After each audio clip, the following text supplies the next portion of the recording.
할렐루야. 오늘은 성령 강림 후 26번째 주일이며 그리스도의 주일입니다. 이 시간 하나님께 경건한 마음으로 예배 드리도록 하겠습니다.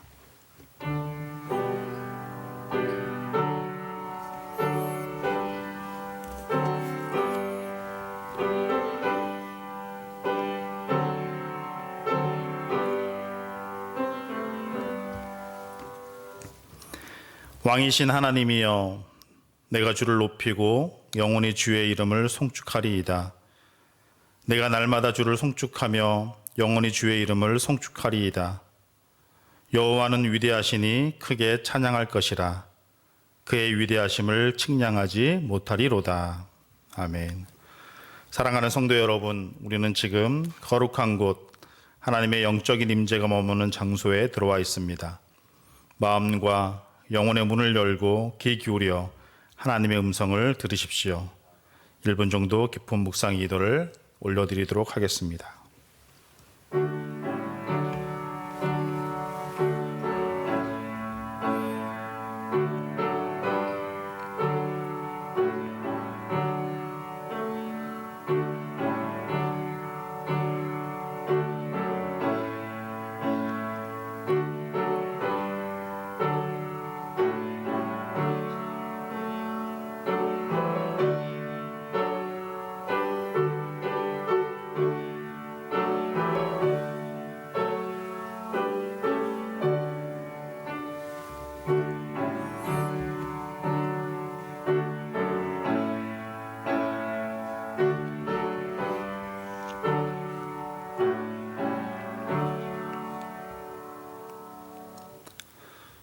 왕이신 주여, 찬송과 경배를 올려드립니다.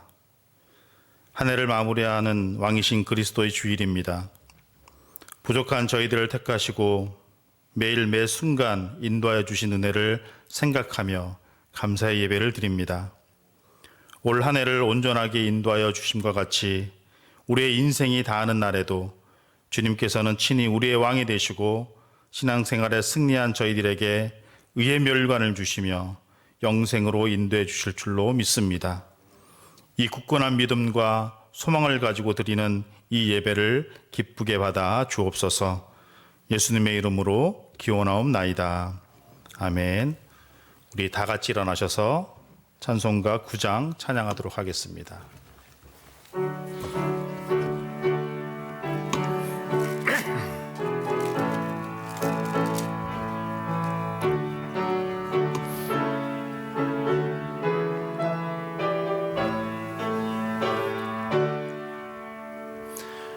하늘에 가득 찬 영광의 하나님, 온 땅에 충만한 존귀하신 하나님, 생명과 빛으로 지혜와 권능으로 언제나 우리를 지키시는 하나님, 성부와 성자와 성령 삼위의 하나님, 우리 예배를 받아주시옵소서. 사랑이 넘치는 자비하신 하나님, 은혜가 풍성한 구원의 하나님, 참회의 심령에 평안을 주시옵고 죄악 죄악과 허물을 용서하여 주소서. 찬송과 영광과 생명 구원의 하나님, 우리 예배를 받아주시옵소서. 연약한 심령을 굳게 세워주시고 우둔한 마음을 지혜롭게 하시고 주의 뜻 받들어 참되게 살아가며 주 말씀 따라서 용감하게 하소서. 권능과 지혜와 사랑 은혜의 하나님, 우리 예배를 받아주시옵소서. 주 앞에 우리 마음 기쁘고 그 말씀 힘되어 새 희망이 솟는다. 고난도 슬픔도 이기게 하시옵고 영원에 잇대어 살아가게 하소서. 우리의 사랑과 기쁨 생명의 하나님, 우리 예배를 받아주시옵소서.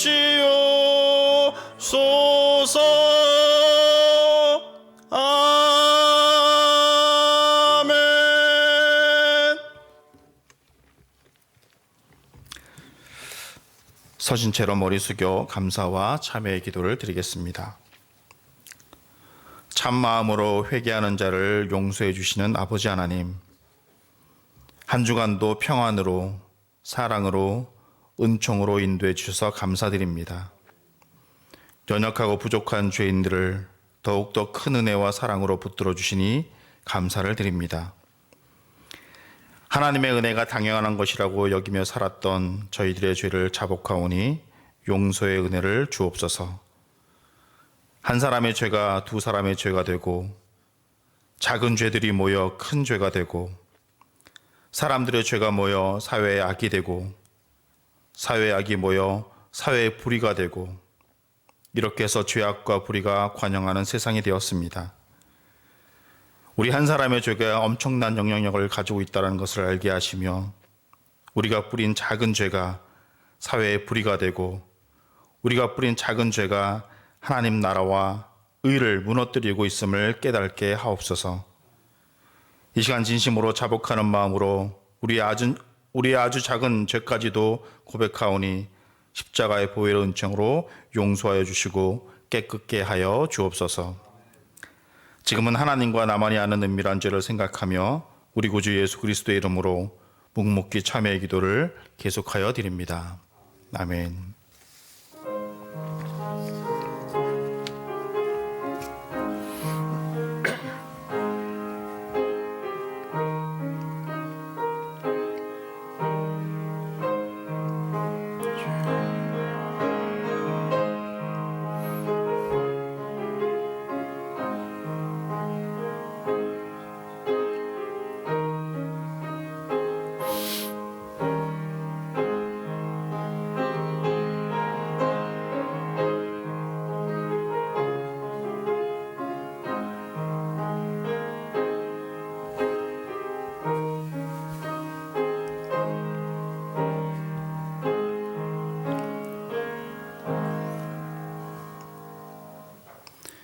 이제 그리스도 예수 안에 있는 자에게는 결코 정죄함이 없나니 이는 그리스도 예수 안에 있는 생명의 성령의 법이 죄와 사망의 법에서 너를 해방하였음이라.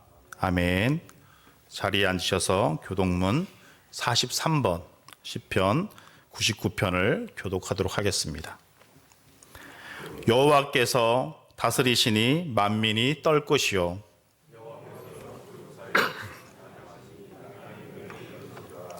시온에 계시는 여호와는 위대하시고 모든 민족보다 높으시도다.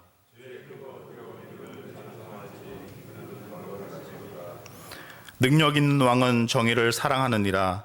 주께서 공의를 견고하게 세우시고 너희는 여호와 우리 하나님을 높여 그의 발등상 앞에서 경배할지어다. 그의 제사장들 중에는 모세와 아론이 있고 그의 이름을 부르는 자들 중에는 사무엘이 있도다. 여호와께서 구름 기둥 가운데서 그들에게 말씀하시니 여호와 우리 하나님이여 주께서는 그들에게 응답하셨고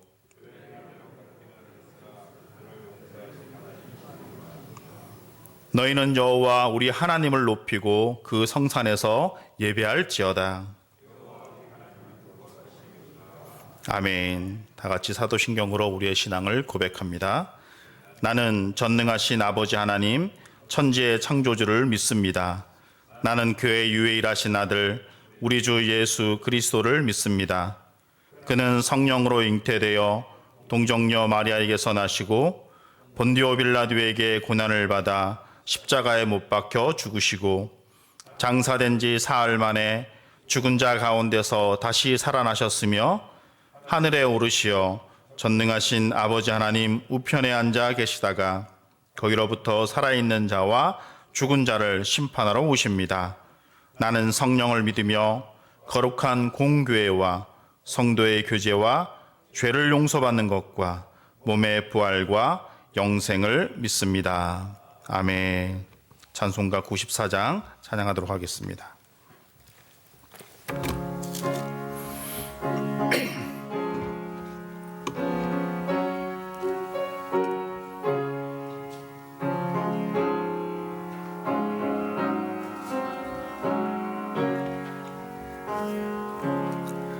주 예수보다 더 귀한 것은 없네. 이 세상 부귀와 바꿀 수 없네. 영축은 내 대신 돌아가시 그 놀라운 사랑 잊지 못해. 세상 즐거움 다 버리고 세상 사랑 다 버렸네. 주 예수보다 더 귀한 것은 없네. 예수 밖에는 없네. 주 예수보다 더 귀한 것은 없네. 이 세상 명예와 바꿀 수 없네. 이전에 즐기던 세상 일도 주 사랑하는 마 뺏지 못해. 세상 즐거움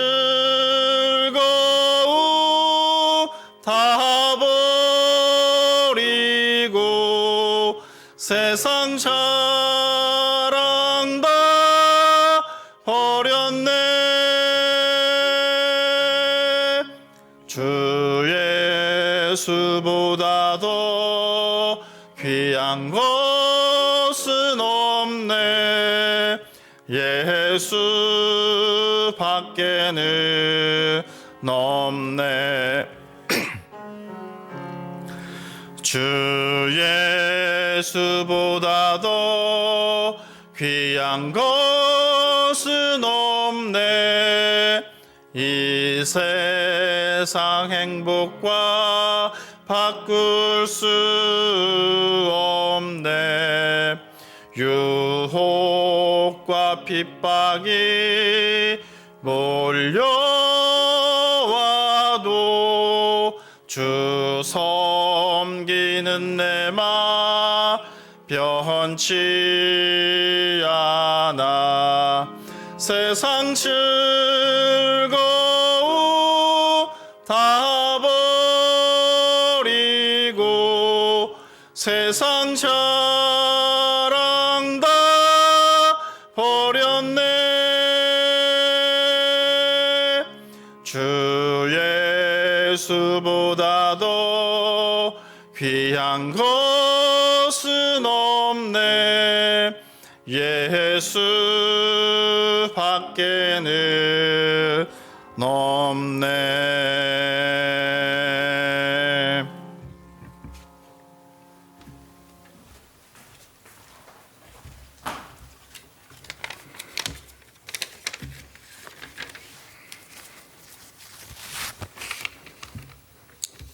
전능하신 아버지 하나님, 사랑과 은혜를 진심으로 감사드립니다. 저희들을 사랑해 주시고 예수 그리스도의 십자가의 보혈로 죄에서 구원해 주시고 영생의 소망 가운데 살게 하신 은혜를 진심으로 감사를 드립니다. 이 시간 주님 전에 나와서 예배하는 저희들, 지나간 한 주간의 삶을 돌아보면 말씀에 순종하는 삶이보다는 우리의 생각과 정욕을 따라 살아왔음을 이 시간에 고백합니다. 용서해 주시고 말씀으로 깨닫게 하셔서 하나님 보시기에 아름다운 삶으로 인도하여 주시옵소서. 사랑의 아버지 하나님, 사랑하는 우리 우일교회를 축복하여 주시옵소서. 우리 교회가 이 시대가 필요로 하는 멋진 교회가 되게 하여 주시옵소서. 빛과 소금의 사명을 감당케 하시고 말씀을 부지런히 가르치며 복음을 전하며 이웃사랑을 실천하는 하나님이 보시기에 정말로 아름다운 우리 교회가 되게 하여 주시옵소서. 땅끝까지 복음이 전파되기를 원하시는 아버지 하나님, 전 세계에 나가서 목숨을 걸고 복음을 전하시는 선교사님들을 축복하여 주시옵소서. 육신의 건강함을 주시고 굳센 믿음과 지혜를 주셔서 어떠한 상황 가운데서도 맡겨진 사명을 감당하실 수 있도록 우리 하나님이 지키시고 인도하여 주시옵소서. 긍휼을 베푸시는 좋으신 아버지 하나님, 육신의 연약함과 물질의 어려움으로 힘들어하시는 사랑하는 성도님들을 돌아보고 치료의 광선으로 치료해 주시고 물질의 축복도 허락하셔서 모든 것이 아름답게 회복되어지게 하시고 지금의 고난이 훗날에 많은 사람들에게 아름다운 간증이 되게 하여 주시옵소서. 오늘도 말씀을 하시는 아버지 하나님, 말씀을 대언하시는 목사님을 붙잡아 주셔서 그 20시대의 말씀이 성령님이 친히 하시는 귀한 말씀이 되게 하여 주시옵소서. 찬양을 받으시기에 합당하신 아버지 하나님, 오늘도 드려지는 모든 예배를 돕고 지원하며 헌신하는 많은 분들의 수고와 헌신이 되지 않게 하시고 보이지 않는 곳에서 최선으로 섬기시는 작은 손길까지도 기억하시고 축복하여 주시옵소서. 이 모든 것에 감사를 드리며 이제 다 같이 주님 가르쳐주신 기도를 드리게야 합니다. 하늘에 계신 우리 아버지 이름을 거룩하게 하시며 아버지의 나라가 오게 하시며 아버지의 뜻이 하늘에서와 같이 땅에서도 이루어지게 하소서. 오늘 우리에게 일할 양식을 주시고 우리가 우리에게 잘못한 사람을 용서해 준 것 같이 우리의 죄를 용서해 주시고 우리를 시험에 빠지지 않게 하시고 악에서 구하소서. 나라와 권능과 영광이 영원히 아버지의 것입니다. 아멘.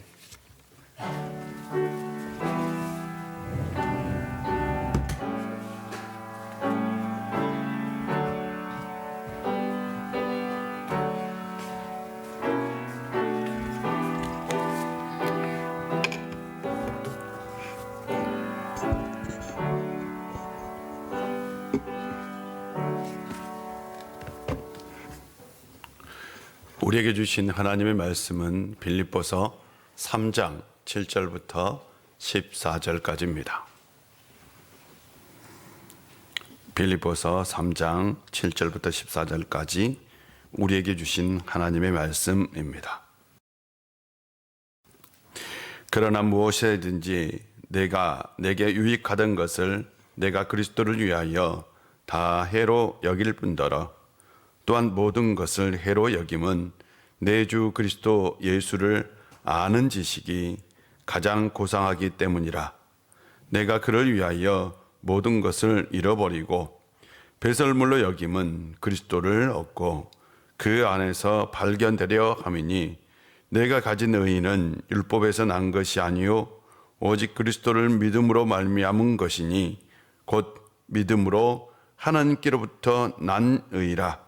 내가 그리스도와 그 부활의 권능과 그 고난에 참여함을 알고자 하여 그의 죽으심을 본받아 어떻게 해서든지 죽은 자 가운데서 부활에 이르려 하노니 내가 이미 얻었다 함도 아니요 온전히 이루었다 함도 아니라 오직 내가 그리스도 예수께 잡힌 바 된 그것을 잡으려고 달려가노라.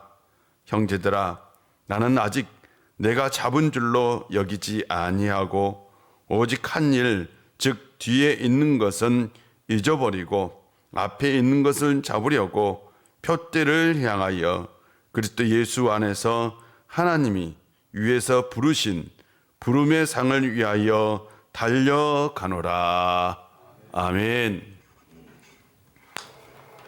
주의 이름으로 축복합니다. 주님의 은혜가 늘 여러분의 삶 가운데 함께 하시기를 바랍니다. 주중에 참 감동이 있었던 일이 있었어요. 요즘 계속해서 구역 예배를 드리고 있습니다. 구역 예배를 드릴 때에 어떤 성도님께서 이런 고백을 해요. 이제야 신앙이 무엇인지 알게 되었습니다. 저는 모태신앙이었어요. 그래서 모태, 할 수 없어, 이렇게 뒤로만 빼기만 했었는데 이제야 신앙이 무엇인지 알게 되었습니다. 그러면서 가족들이 이 신앙을 알았으면 좋겠고 또한 자신이 가족들 안에서 신앙의 본이 되었으면 좋겠다라는 말씀을 하셨습니다. 60년을 넘게 살아오면서 모태신앙으로 살면서 이제야 신앙의 참맛을 알게 된 거죠. 삶이 더 행복해지고 또한 감사가 넘쳐나게 된 것입니다. 저는 속으로 생각하기를 신앙의 성장, 인생의 성장이 이루어졌다라고 생각을 했습니다. 세계 최고의 리더십 전문가이며 또한 목사님이신 존 맥스웰 목사님의 이야기입니다. 그는 평범한 목사님이었고요. 그리고 성공적인 목회를 꿈꾸던 목사님이었습니다. 그런데 어느 날 호텔에서 이 식사를 하고 있는데 식사하고 있는 그 앞사람과 대화를 나누면서 그 앞에 있는 커트라는 분이 이런 질문을 합니다. 당신에게 지금 성장의 계획이 있습니까? 라고 물었어요. 성장의 계획이 있습니까? 라고 물은 거예요. 그런데 이 질문은 그의 인생을 바꿔놓은 질문이었습니다. 그는 지난 3년 동안 자신이 얼마나 많은 일을 했고 얼마나 많은 성과를 거두었고 그리고 자신의 목표가 무엇이고 그것을 위해서 얼마나 열심히 살았는지를 그 사람에게 설명하고 있었어요. 그런데 문득 내가 무엇을 했다는 것과 무엇을 할 것이라는 것에 대해서는 말을 열심히 하지만 정작 어떻게 개선하고 또한 어떻게 개선했는지 이야기는 하지 않더라는 것입니다. 자신이 더 나은 사람이 되기 위한 계획이 없다는 것을 깨닫게 된 거예요. 내 인생이 더 나은 인생이 돼야 된다라는 계획이 없다는 걸 깨닫게 된 거예요. 그때까지 그는 생각하기를 성공이라는 건 내가 열심히 노력하면 자동으로 오는 것이다 라고 생각했는데 이제야 생각해 보니 정작 중요한 건 성공이 아니라 성장이라는 것을 깨달은 거죠. 성공과 성장은 다릅니다. 대부분의 사람들은 성장하기 위해 살기보다는 성공하기 위해서 살아갑니다. 성공에는 관심이 있지만 성장에는 관심이 없습니다. 그러나 우리의 삶의 행복을 결정하는 건 성공보다는 성장입니다. 왜 사회적으로 성공한 사람들이 자살을 할까요? 인생에 성장이 없기 때문입니다. 성공은 누구나 할 수 없지만 성장은 누구나 할 수 있어요.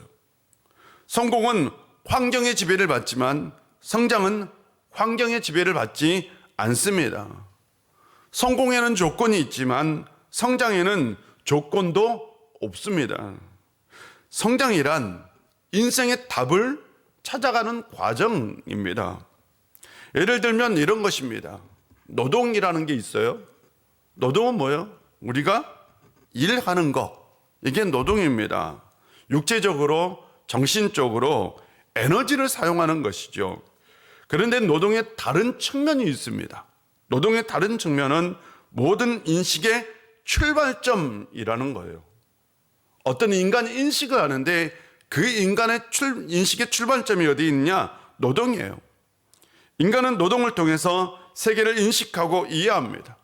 세상에서 일어나는 일들, 관계 속에서 이루어지는 일들, 세상을 바라보는 관점들이 다 노동을 통해서 얻어지는 것들입니다. 그런 의미로 노동은 의식에 이르는 길이고요. 또한 좁은 의미로 노동은 육체와 정신을 통한 생산 활동, 돈을 버는 것이지만 넓은 의미로 세계의 자기화, 세계가 자기의 것이 되는 것, 이 과정이 바로 노동입니다. 넓은 의미로 일하는 사람은 세계를 파악하는 즐거움이 있고 세계를 자신의 것으로 만드는 기쁨이 있죠. 그런데 좁은 의미로 일하는 사람은 그냥 그것이 단순히 생계수단이고 밥벌이이기 때문에 힘들고 고됩니다. 노동이 돈벌이인 사람과 노동이 세계의 자기화인 사람은 삶의 질이 다릅니다. 똑같은 일을 해도 생각의 차이가 엄청난 차이를 만드는 거죠. 이것이 곧 성장입니다. 노동에 대한 이런 성장이 없는 사람은 일이 절대로 소명이 될 수 없습니다. 현재 하고 있는 일 자체가 절대로 소명이 될 수 없어요. 여러분은 성공이 아니라 지금 성장하고 있습니까? 오늘 본문을 보면 바울은 과거의 삶을 배설물로 여겼다라고 얘기합니다. 왜 바울은 자신의 과거의 삶을 배설물로 여겼을까요? 2절을 보면 이런 말씀이 있습니다. 개들을 삼가고 행악한 자들을 삼가고 몸을 상해하는 일을 삼가라 라고 말합니다. 몸을 상해하는 일은 할례를 말합니다. 개들 행악하는 자들은 할례를 주장하는 사람들을 빗대어서 하는 말입니다. 그 당시 소아시아와 유럽 지역에 생겨난 교회들 대부분은 회당을 중심으로 세워졌고요. 대부분의 구성원들은 바로 헬라인보다 유대인들이 더 많았습니다.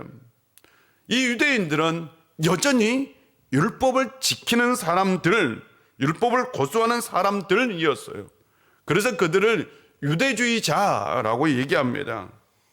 쉽게 말하면 과거의 종교의 전통을 벗어버리지 못한 사람들인 거죠. 그들은 여전히 율법이 중요하다고, 율법을 지켜야 된다고, 율법을 강조합니다. 그래서 할례를 강조했던 거예요. 복음을 받아들였지만 여전히 성장하지 못한 사람들이었습니다. 그래서 바울은 자신의 얘기를 합니다. 자신의 얘기를 그래서 한 거예요.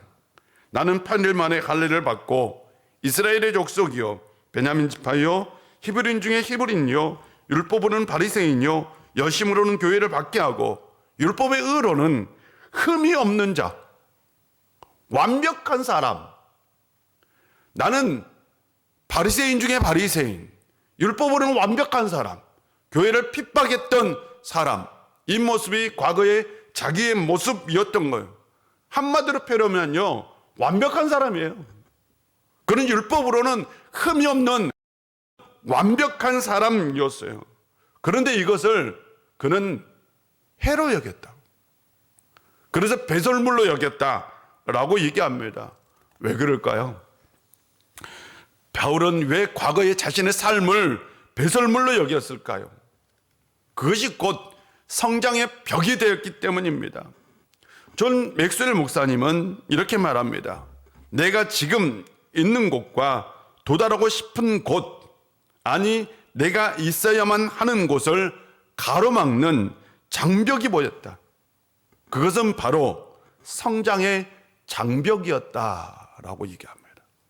자기가 성장하고 싶은데 성장의 장벽이 있어서 성장하지 못하도록 가로막고 있었다라고 얘기합니다.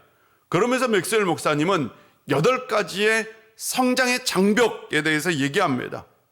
성장은 저절로 이루어지는 거야. 추측의 장벽이 있고요. 어떻게 성장해야 하는지 모르겠어. 지식의 장벽이 있고요. 아직 때가 아니야. 시간의 장벽이 있고요. 실수하면 어쩌지? 실수의 장벽이 있고요. 시작하기 전에 최선의 방법을 찾아야 돼.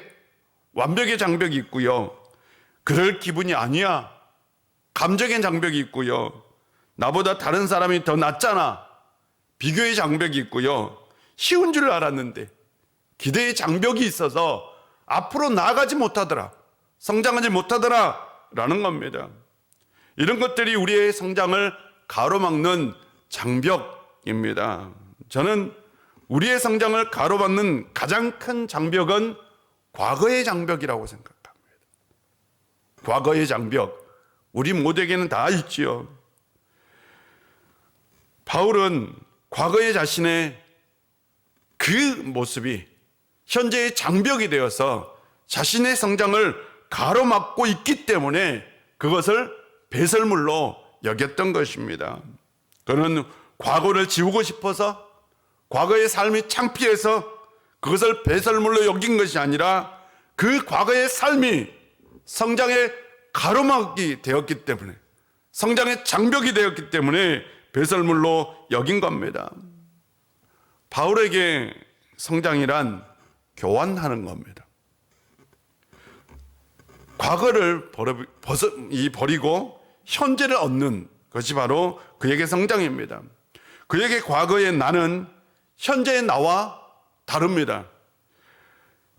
바울에게 나가 있는데 세 개의 나가 있어요. 과거의 나, 현재의 나, 미래의 나가 있어요. 과거의 나는 율법의 사람이고 바리새인입니다. 현재의 나는 그리스도의 종이고 사도입니다. 미래의 나는 그리스도의 부활에 참여하고 싶은 사람입니다. 그런데 과거의 나와 현재의 나가 달라요. 현재의 나를 유지하려면 과거의 나를 버려야 합니다. 또한 과거의 나와 미래의 나와 내가 다릅니다. 미래의 나로 성장하고 싶으면 과거의 나를 버려야 합니다. 과거의 나를 버리는 게 뭘까요? 과거를 지운다고 해서 과거는 절대로 지워지는 건 아닙니다.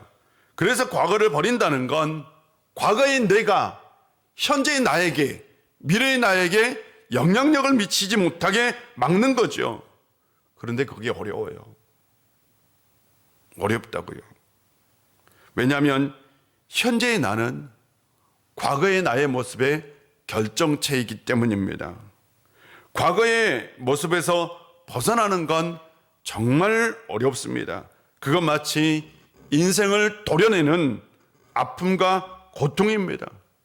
우리가 과거를 벗어버리는 게 정말 어려워요.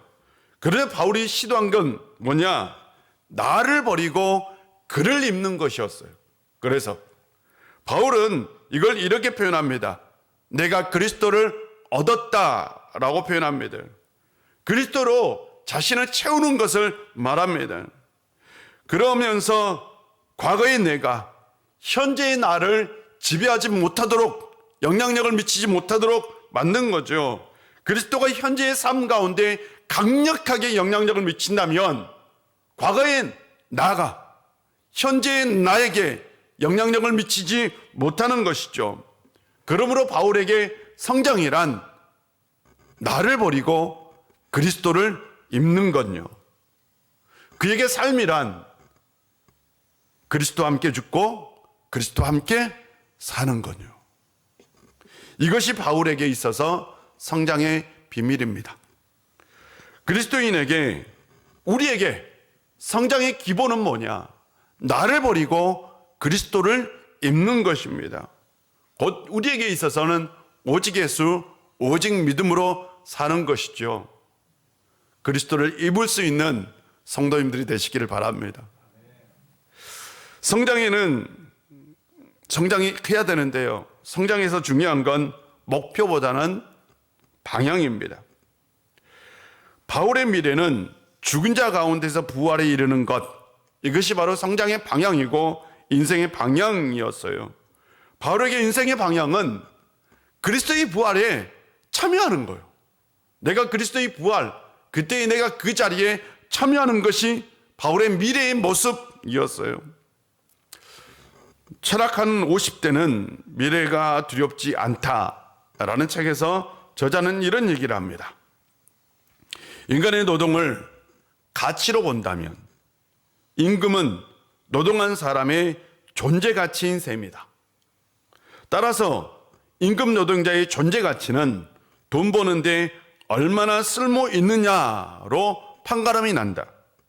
그러면서 우리는 아무 의심 없이 나는 얼마짜리 사람이라고 자신을 규정하고 있다. 그동안 회사에서 받아온 돈이 바로 내가 되어버린 것이다. 이것을 물화되었다라고 한다.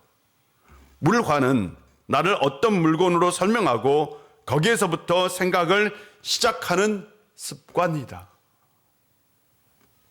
자본주의 시대에서 살아가는 우리에게 나는 누구인가? 나를 해석하는 기준이 무엇인가? 이 시대의 우리를 해석하는 기준은 가치입니다. 가치요.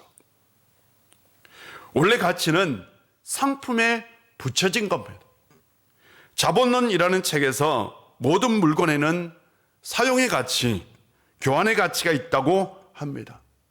그러면서 가치는 오직 상품과 상품 사이의 사회적 관계에서만 나타날 수 있다라고 얘기해요. 상품에 붙여지는 것이 가치예요, 여러분. 그런데 우리는 스스로 자신을 평가하면서 자신을 상품처럼 여기고 가치로 평가하고 산다라는 거죠. 이것이 바로 물화입니다. 우리는 물화의 옷을 입고요. 물화의 옷을 입고 우리 자신을 평가하고 상대를 평가합니다. 나는 얼마짜리 집에서 살고, 나는 얼마짜리 자동차를 타고, 나는 얼마짜리의 옷을 입고, 나는 월급이 얼마고. 이 세상에서 우리 자신을 평가하는 기준이 가치이고 돈이란 거죠. 참 슬픈 일이죠. 우리는 돈으로 나를 평가하고 상대를 평가합니다. 그러나 사람을 평가하는 기준이 돈만 있는 건 아닙니다. 돈도 사람을 평가하는 기준이지만 비전, 업적, 직업, 신앙, 가족, 관계, 다양한 것으로 우리는 평가를 할 수 있습니다. 우리는 이 물화의 옷을 벗어버리고 그리스도의 옷을 입어야 합니다. 저는 상상해 봅니다. 우리를 평가하는 기준이 정말 다양하다면요. 이 세상에서 우리를 평가하는 기준이 가치나 돈이 아니라 정말 다양하다면 얼마나 좋을까? 어쩌면 지금보다 사람들이 더 행복하고 더 기쁘게 살아갈 겁니다. 우울증을 앓거나 자살하는 사람들은 줄어들 겁니다. 이 세상에서 그리스도인이라도 우리라도 물화의 옷을 벗어버리고 그리스도로 옷 입어야 되지 않겠습니까? 믿음으로 산다고 하면서 왜 돈으로 우리 자신을 평가하고 왜 돈으로 상대를 평가해야 할까요? 그래서 중요한 건 인생의 방향입니다. 바울의 인생의 방향은 그리스도의 부활에 참여하는 것, 그게 다였어요. 그의 인생의 방향은 그리스도의 부활에 참여하는 것이죠. 사도로 성공해서 내가 돈을 많이 벌겠다. 사도로 성공해서 내가 권세를 누리겠다. 사도로 성공해서 내가 로마에 큰 교회를 세우겠다. 사도로 성공해서 자신의 이름을 널리 알리겠다. 이런 게 아니었어요. 이게 아닙니다. 그냥 그리스도의 부활에 참여하는 것, 그것이 바로 그 인생의 방향이었고요. 그것에 그는 최선을 다했어요. 죽으라 복음을 전했습니다. 고난도 배고픔도 굶주림도 두렵지 않았어요.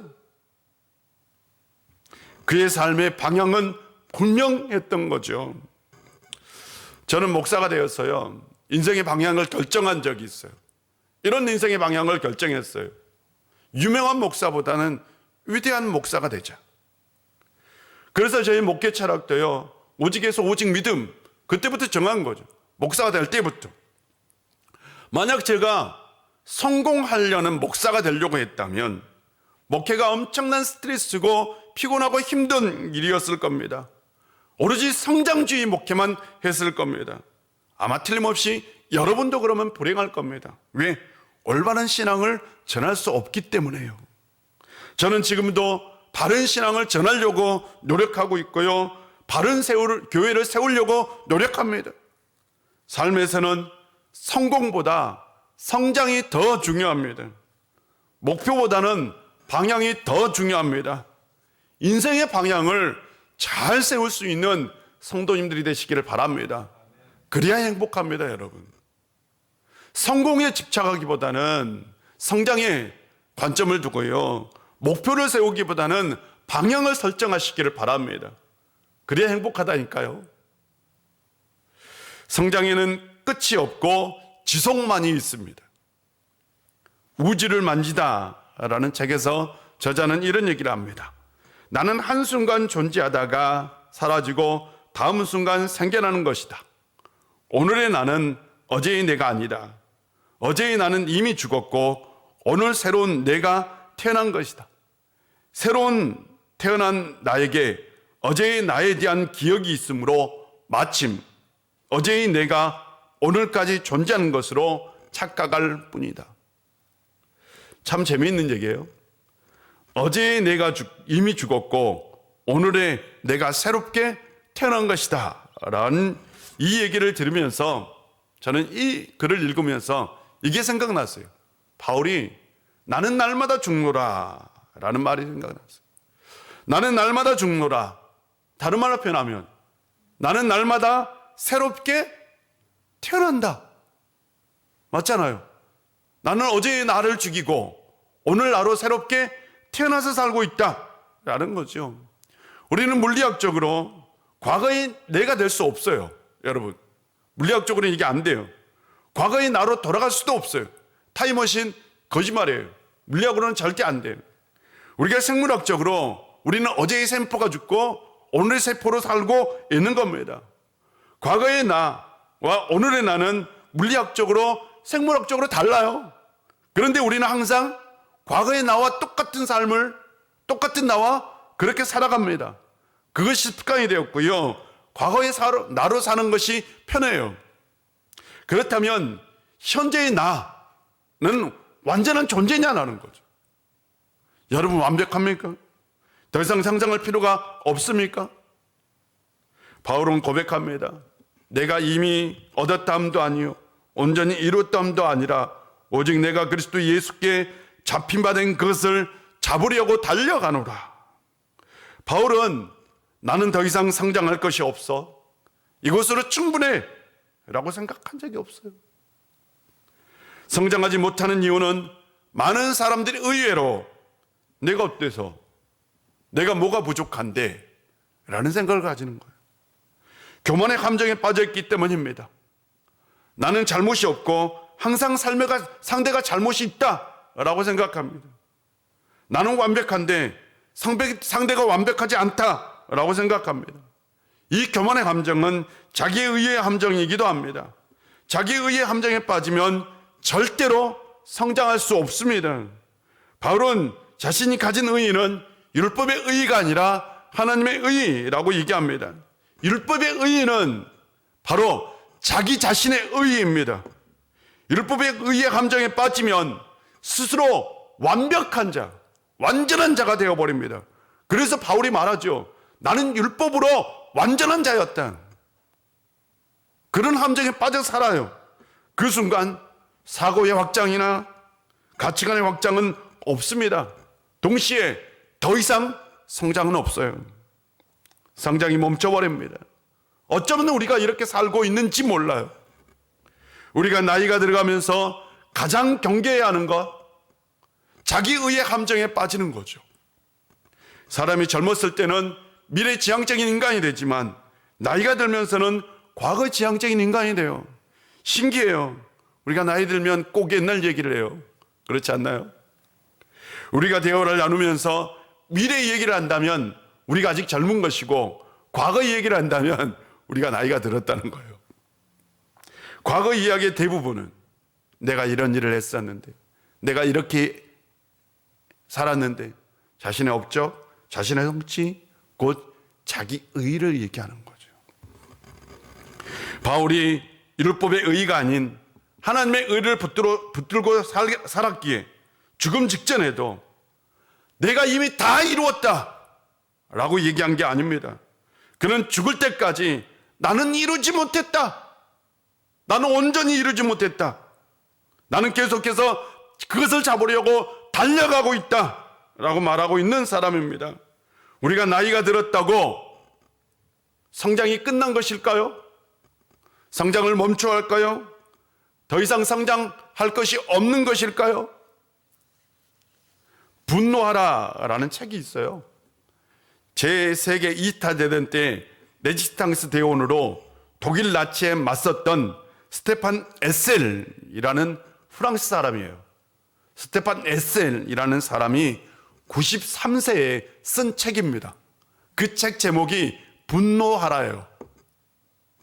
분노할 이유를 발견하는 것은 귀중한 선물이며, 분노할 것에 분노할 때에 당신은 거대한 역사의 흐름의 일부가 된다.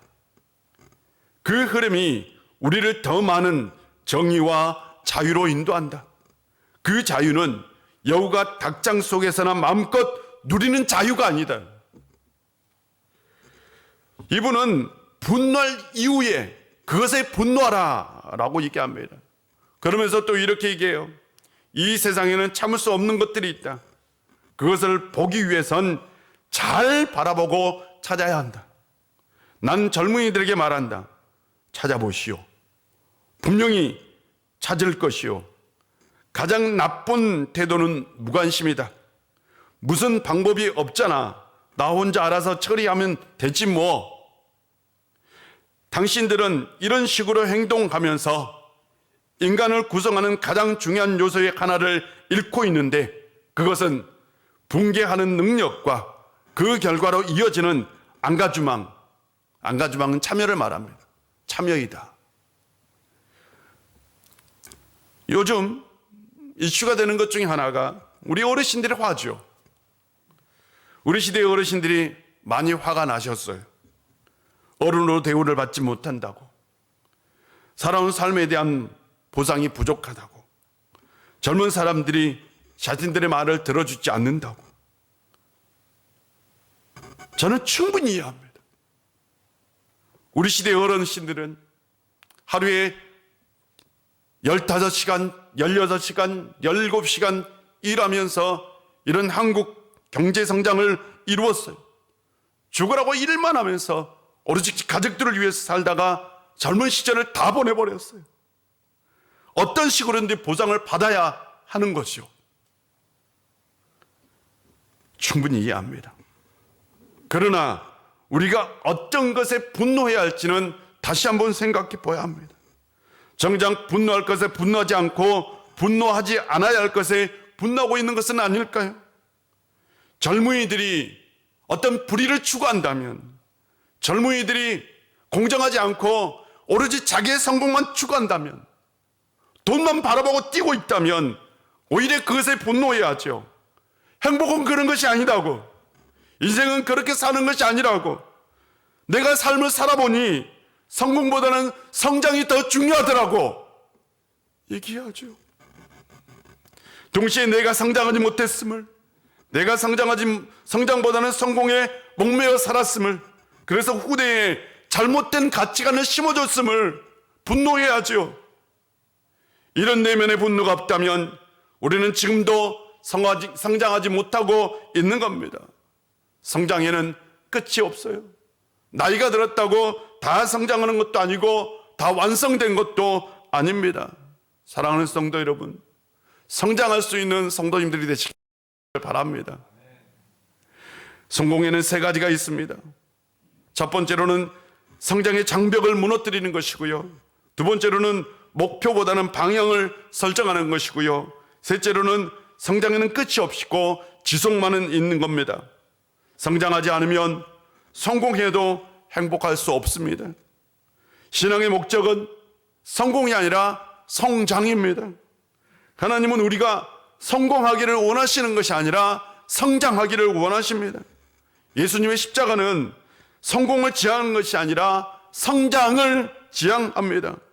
행복, 기쁨, 감사, 성공에 있는 것이 아니라 성장에 있습니다. 인생의 답도 성공에 있는 것이 아니라 성장에 있습니다. 우리가 추구해야 할 것은 성공보다는 성장이죠. 한 주간 내가 어떤 성장을 해야 할지 그것을 묵상하며 살아가는 성도님들이 되시기를 바랍니다. 기도하겠습니다. 아버지 하나님, 오늘도 우리 가운데 함께해 주시고 은혜 주셔서 참 감사합니다.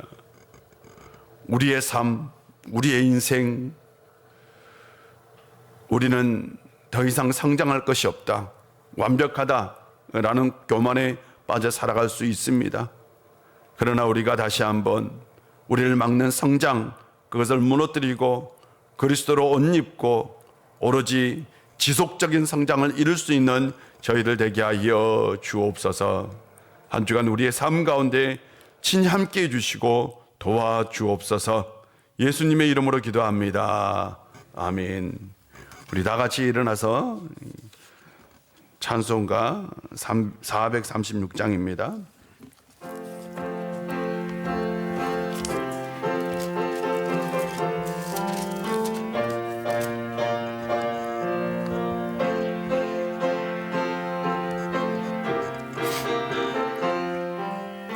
나 이제 주님의 새 생명 얻음론, 옛것은 지나고 새 사람이로다. 그 생명 내 맘에 강같이 흐르고 그 사랑 내게서 해같이 빛난다. 영생을 누리며 주 안에 살리라. 오늘도 내일도 주 함께 살리라. 주 안에 감추인 새 생명 얻으니 이전에 줬던 것 이제는 값없다. 하늘의 은혜와 평화를 맛보니 찬송과 기도로 주 함께 살리라. 영생을 누리며 주 안에 살리라. 오늘도 내일도 주 함께 살리라. 산천도 조목도 죄인도 원수도 친구로 변한다. 새 생명 얻은 자 영생을 누리니 모심맘 생활을 이루다. 영생을 누리며 주 안에 살리라. 오늘도 내일도 주 함께 살리라. 주 따라가는 길 험하고 멀어도 찬송을 부르 섬기며 뒤따라가리라. 나 주를 모시고 영원히 살리라. 날마다 섬기며 주 함께 살리라. 영생을 누리며 오늘도 내일도 주 함께 살리라.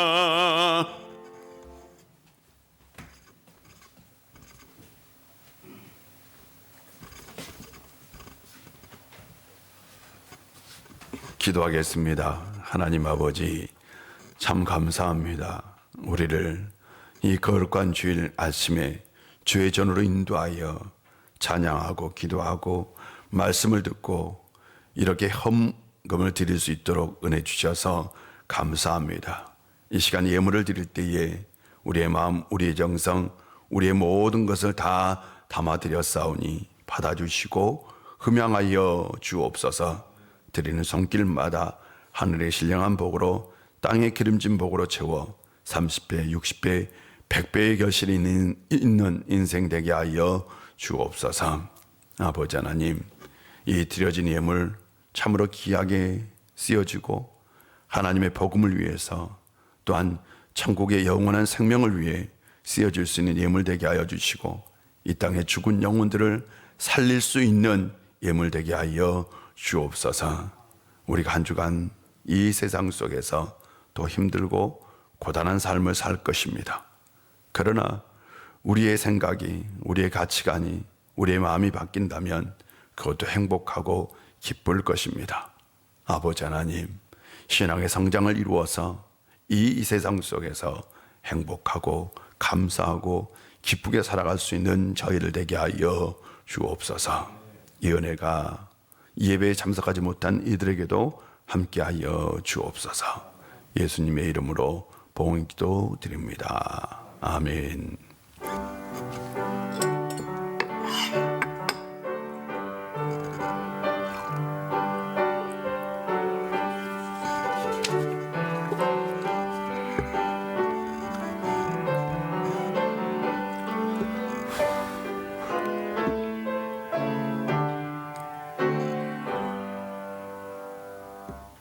자리에 앉아주시고요. 교회 소식을 전해드리겠습니다. 늘 하나님 안에서 성공도 하고 또한 동시에 무엇보다도 성장할 수 있는 성도님들 되시기를 바랍니다. 수요 예배, 새벽 기도회에 좀 많이 참여해서 꼭 같이 기도했으면 좋겠습니다. 다음 주에 우리 정책당에 있는데 위에서 기도해 주시고요.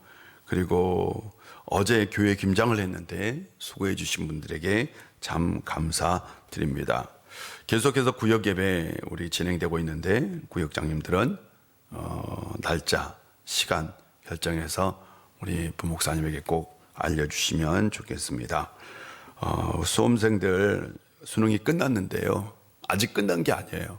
계속해서 정시, 또 뭐 수시, 정시도 남았어요. 이에서 꼭 해서 기도해 주시기를 부탁드립니다. 나머지 광고는 주보를 참고해 주시고 우리 다 같이 일어나셔서 우리는 오직 예수 오직 믿음으로 살아야 합니다. 나는 오직 예수 오직 믿음으로 살겠습니다. 우리는 오직 예수 오직 믿음으로 살아야 합니다. 나는 오직 예수 오직 믿음으로 살겠습니다. 아멘.